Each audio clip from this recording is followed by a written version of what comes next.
this this exhaust manifold came off a vintage Cat 60. These things are rusted back so far, it wasn't flat. We've got some of this JB Weld Extreme Heat, supposed to go to 1,000 degrees continuous heat. We first put some on, but it was so runny, it was running off, and couldn't keep it thick enough. So now we're taking some Play-Doh and making a little dam around it.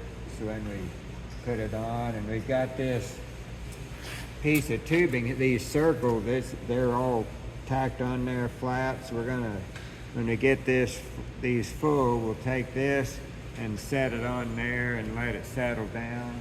And it should be flat. We've got wax paper taped on there.